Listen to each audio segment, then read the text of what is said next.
안녕하세요. 오늘 여러분과 함께 깊이 파고들 자료는 바로 이 캐스터, 바퀴 달린 그거요. 그 캐스터 조립 도면하고요. 네, 기계 도면 그릴 때 쓰는 여러 가지 방법들, 특히 특수투상법이라는 것에 대한 분석입니다. 네, 특수투상법이죠. 이번 탐구 목표는요. 단순히 이 도면을 읽는 걸 넘어서서 왜 어떤 부품에는 이런 특별한 그림 방식이 필요하고 또 어떨 때는 그냥 기본 도면만으로 충분한지 그 이유, 그 전략을 이해하는 거예요. 맞습니다. 그 선택의 기준이 중요하죠. 네. 이 복잡해 보이는 도면 안에 숨겨진 어떤 명확성, 효율성 이런 비밀을 같이 풀어보겠습니다. 자, 그럼 바로 시작할까요? 네, 좋습니다. 우선 화면에 보이는 캐스터 조립 도면부터 같이 보시죠. 크게 보면 지지대 역할의 본체 1번이죠. 그리고 굴러가는 바퀴 3번. 네, 바퀴. 그리고 바퀴를 잡아주는 축이 4번. 또 축이랑 본체 사이의 부시가 5번. 뭐 이런 식으로 구성되어 있네요. 그렇죠. 기본적인 구성 요소들입니다. 정면도는 보니까 속을 보여주려고 반을 잘라놨어요. 단면으로. 네. 그리고 위나 아래에서 본 모습, 옆에서 본 모습도 같이 있고요. 네, 정면도, 평면도, 또는 저면도, 측면도. 기본적인 삼각법 투상이죠. 척도는 1대1, 실제 크기라는 거고요. 언뜻 보기엔 그냥 뭐 표준적인 도면 같은데요? 네, 맞아요. 대부분의 경우에 이 정면도, 평면도, 측면도 이 세 가지 기본 투상도만 있으면 물체의 전체적인 3차원 형상을 파악하는 데 충분합니다. 그렇죠. 특히 지금처럼 정면도를 단면으로 처리해서 내부 구조까지 보여주면 이 캐스터가 대략 어떻게 생겼는지는 뭐 이걸로도 어느 정도 감을 잡을 수 있죠. 네네. 근데 기계 부품이라는 게 항상 이렇게 간단하지만은 않잖아요. 아, 그렇죠. 복잡한 것들도 많죠. 네, 어떤 부분은 형상이 아주 복잡하거나 아니면 너무 작아서 잘 안 보이거나 혹은 반대로 너무 길어서 도면에다 그리기가 좀 곤란할 때도 있고요.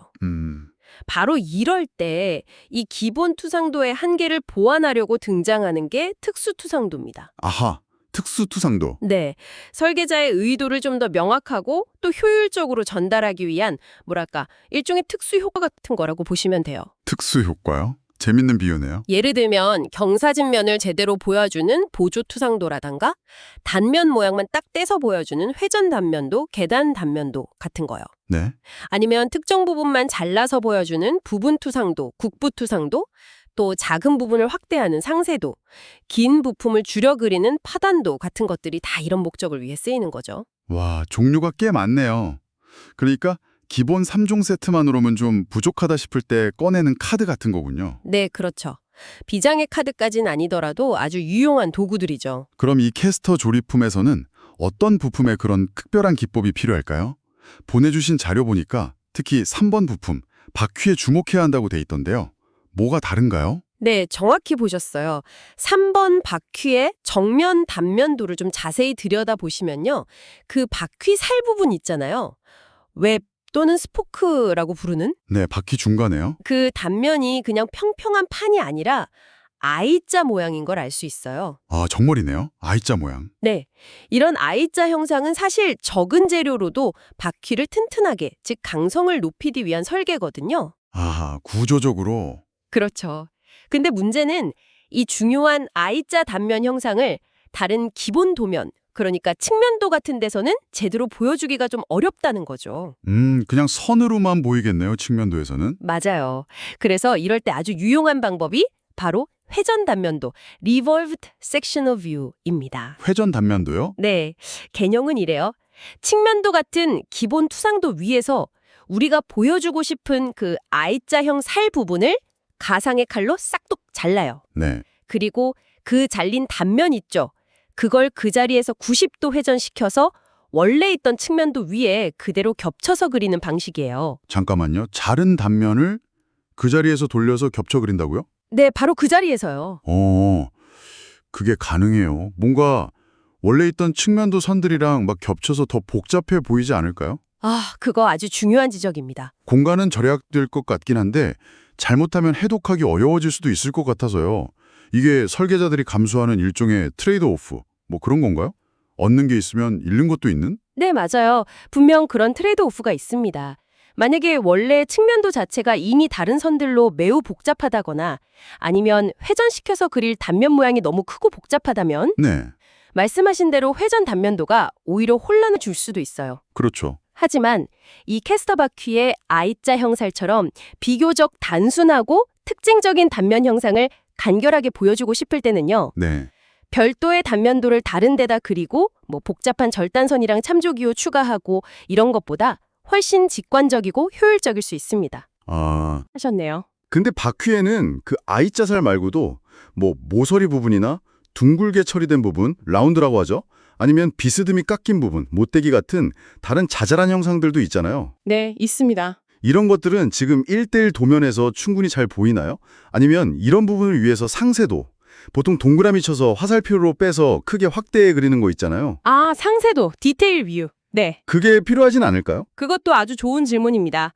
상세도는 말씀하신 것처럼 주 투상도의 축척만으로는 너무 작아서 치수 기입이 어렵거나 형상을 명확히 파악하기 힘들 때 그 부분만 국소적으로 확대해서 보여줄 때 쓰는 거죠. 네, 예를 들면 아주 작은 홈 같은 거요. 그렇죠. 아주 미세한 홈이나 복잡한 패턴 같은 경우에요.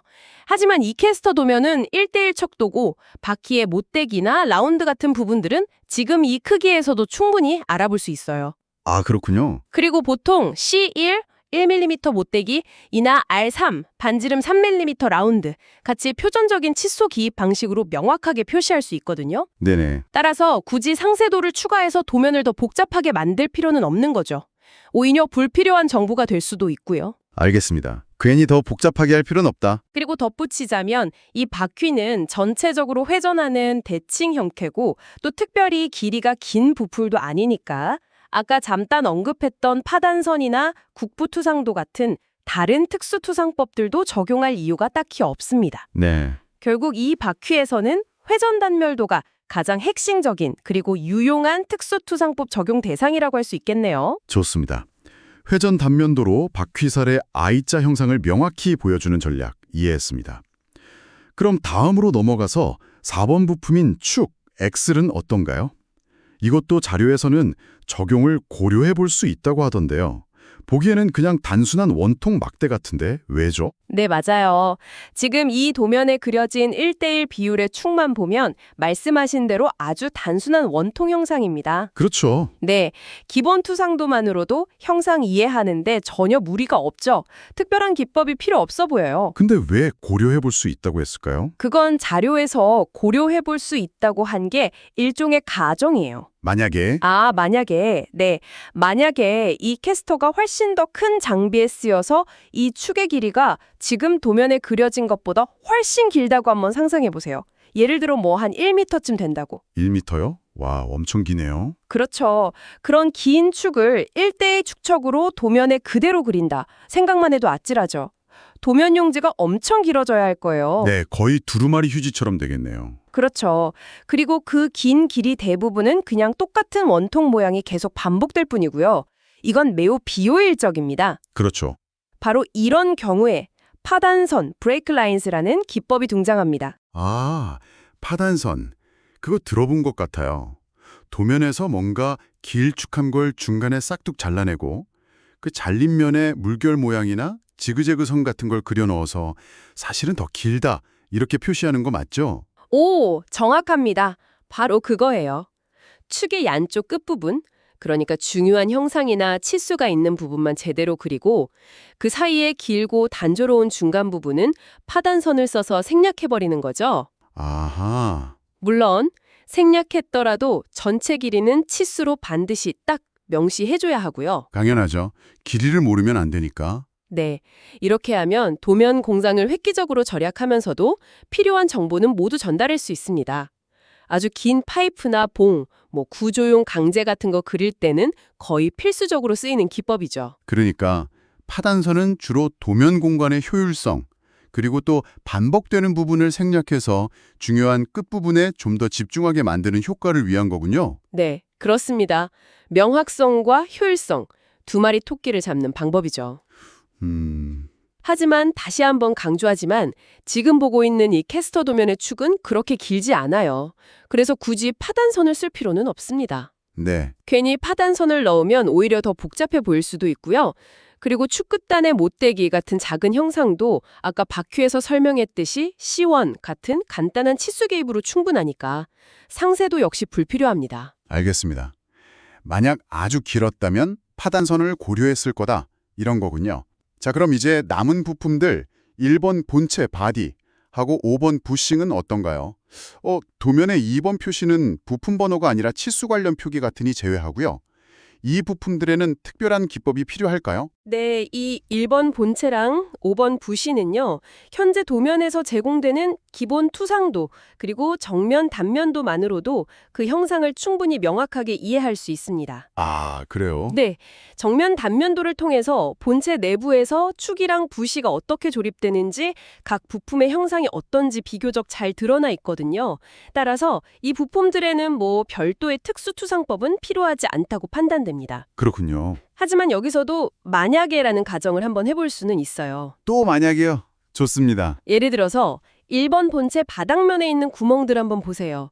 캐스터를 어딘가에 고정하기 위한 구멍들이죠. 네, 4개 있네요. 동그랗게. 지금은 그냥 동그란 원으로 그려져 있어서 단순 드릴 구멍처럼 보이잖아요. 네. 만약에요, 이 구멍들이 단순 구멍이 아니라 볼트머리가 표면 아래로 쏙 들어가게 파인 자리, 카운터보어라고 하죠. 아, 네. 머리 들어가는 자리. 혹은 접시머리 나사를 위한 카운터싱크처럼 좀 더 복잡한 형상이었다고 가정해 봅시다. 네. 그리고 만약에 본체 바닥면에 다른 복잡한 형성들이 많아서 이 구멍들의 정확한 모양이랑 치수를 저면도, 버텀 뷰에 제대로 표시하기가 좀 어렵다. 그럼 어떨까요? 구멍 하나 때문에 전체 저면도를 복잡하게 다 그려야 한다면 좀 비효율적일 것 같긴 하네요. 바로 그럴 때 유용한 게 국부투상도 로컬 뷰입니다. 국부 투상도요? 네, 전체 저면도를 다 그리는 대신에요. 문제가 되는 그 구멍 주변의 아주 작은 영역만 따로 떼어내서 마치 그 부분만 확대한 것처럼 근처에 그려주는 거예요. 깊이, 같은 치수를 명확하게 딱 기입하면 전체 저면도를 복잡하게 만들지 않고도 필요한 정보를 정확하게 전달할 수 있는 거죠. 아하. 상세도처럼 뭐 동그라미나 별도의 라벨 없이 그냥 필요한 부분만 딱 잘라서 보여주는 미니 투상도 같은 거군요. 네, 비슷해요. 훨씬 간결하죠. 특정 부분에만 집중할 때 아주 유용하겠는데요. 전체 뷰를 그리는 것보다 훨씬 깔끔할 것 같습니다. 맞습니다. 전체적인 형상은 기본 투상도로 충분히 파악되는데 뭐 키홈, 키웨이라던가 특정 형태의 구멍, 작은 돌기, 보스나 홈, 슬롯처럼 국소적인 부분의 형상이나 치수를 명확히 보여줘야 할 때 자주 쓰입니다. 네. 전체 보조 투상도나 상세도를 그리기에는 좀 부담스러울 때 아주 효율적인 대안이죠. 하지만 다시 한번 말씀드리지만 현재 이 도면의 1번 본체에 있는 구멍들은 단순하니까요. 네. 단순 구멍. 네, 그래서 기본 저면도만으로 충분합니다. 그래서 결론적으로 1번과 5번 부품에는 현재로서는 특별한 투상법이 필요 없다. 이렇게 볼 수 있습니다. 좋습니다. 그럼 이제까지 논의를 한번 정리해 볼까요? 이 캐스터 조립 도면을 분석해보니 비교적 단순해 보이는 부품들이지만 그중에서도 바퀴, 3번 바퀴의 경우는 내부 I자형 사례의 단면 형상을 명확하고 효율적으로 전달하기 위해서 회전 단면도라는 특수 투상법을 쓰는 게 아주 효과적이다라는 걸 알 수 있었고요. 네, 그렇죠. 가장 핵심이었죠. 반면에 축, 4번 축은 현재 길이에서는 필요 없지만 만약 훨씬 길었다면 파단선을 고려했을 거고 또 1번 본체의 구멍도 만약 더 복잡했다면 국부투상도를 생각해 볼 수 있었겠네요. 바로 그겁니다. 핵심은 그거예요. 도면에 그리거나 읽을 때 중요한 것은 명확성과 효율성이라는 두 가지 기준입니다. 명확성, 효율성. 네, 설계자의 의도를 가공하는 사람이나 조립하는 사람에게 오해 없이 그리고 가장 간결하게 전달하는 것. 이게 도면의 궁극적인 목적이니까요. 그렇죠. 기본 투상도만으로 이 목적을 달성할 수 있다면 그게 제일 좋은 도면입니다. 네. 하지만 기본 투상도로는 부족하거나 비효율적일 때 그때 회전 단면도, 파단선, 상세도, 국부 투상도 등등 다양한 특수 투상법이라는 도구 상자에서 가장 적절한 도구를 꺼내 쓰는 지혜가 필요한 거죠. 아, 도구 상자 비유 좋네요. 여기서 중요한 것은 단순히 규칙이니까 이렇게 그려야지 이게 아니라 왜 이 방법을 쓰는가 이걸 생각하는 거예요. 왜? 네, 이 방법을 썼을 때 얻는 이점, 예를 들어 명확성이 좋아진다거나 공간이 절약된다거나 하는 이점과 혹시 생길 수 있는 단점, 뭐 다른 정보랑 헷갈릴 수 있다거나 해독하기 어려워질 수 있다는 단점을 저울질해서 최적의 표현 방식을 선택하는 과정. 그게 바로 숙련된 제도 능력이라고 할 수 있습니다. 아, 단순히 규칙 암기가 아니라 일종의 커뮤니케이션 전략을 짜는 거군요. 어떤 시각 언어를 써야 내 메시지가 가장 잘 전달될까?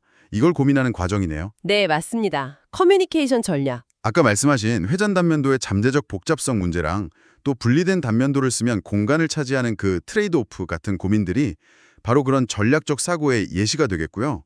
최적의 지점을 찾는 감각이 중요하겠네요. 정확합니다.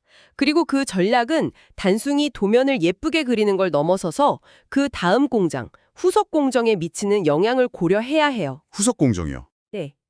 이 도면을 보고 부품을 만들 사람, 가공자죠. 그리고 제대로 만들어졌는지 검사할 사람, 검사자. 그리고 최종적으로 조립할 사람, 조립자.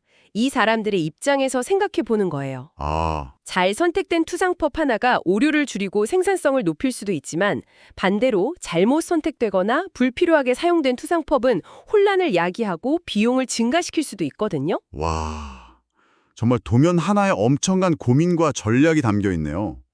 오늘 캐스터 도면 분석을 통해서 특수 투상법의 필요성, 그리고 그 선택의 중요성에 대해 정말 깊이 이해할 수 있었습니다. 네, 도움이 되셨다니 다행입니다. 기본 투상도가 뼈대라면 특수 투상법은 때로는 복잡한 정보를 명확하고 간결하게 전달하는 살과 같은 역할을 하는 아주 강력한 도구라는 점을 기억해야겠습니다. 네, 그래서 마지막으로 여러분께 생각해 볼 만한 질문을 하나 던져드리고 싶어요. 네, 어떤 건가요? 지금까지는 우리가 주어진 도면을 해석하는 입장이었잖아요. 그렇죠. 이제는 반대로 여러분이 이 캐스터를 직접 설계하고 그 도면을 그리는 입장이라고 한번 상상해 보세요. 제가 그린다고요?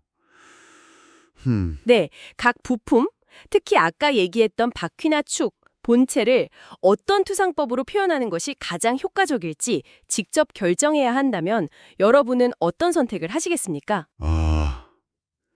어렵네요. 예를 들어서 바퀴살의 Y자 단면을 회전 단면도로 그리는 대신에 별도의 상세 단면도로 그리는 선택을 했다면 그게 가공 과정이나 검사 과정에 어떤 영향을 미칠까요? 혹은 만약 축이 정말 길어서 파단선을 사용하기로 결정했다면 파단선의 형태나 전체 길이 치수 표기를 어떻게 해야 오해의 소지를 줄일 수 있을까요? 이렇게 여러분의 제도 선택이 실제 생산 과정에 미칠 수 있는 구체적인 영향까지 한번 연결해서 고민해 보시면 네. 단순히 도면 해독 능력을 넘어서서 도면의 본질적인 역할과 가치에 대한 훨씬 깊은 이해를 얻으실 수 있을 겁니다. 도면은 단순한 그림이 아니라 아주 정밀한 소통의 도구니까요. 와, 정말 흥미로운 관점 전환인데요. 내가 그린 선 하나하나가 다음 단계에 어떤 영향을 미칠지 생각하면서 도면을 본다면 훨씬 능동적이고 깊이 있는 학습이 될 것 같습니다. 그렇죠. 그게 진짜 공부죠. 오늘 이 기술 도면의 흥미로운 세계를 함께 탐험해 주셔서 정말 감사합니다. 저도 즐거웠습니다. 그리고 저희와 함께 해주신 여러분께도 감사드립니다.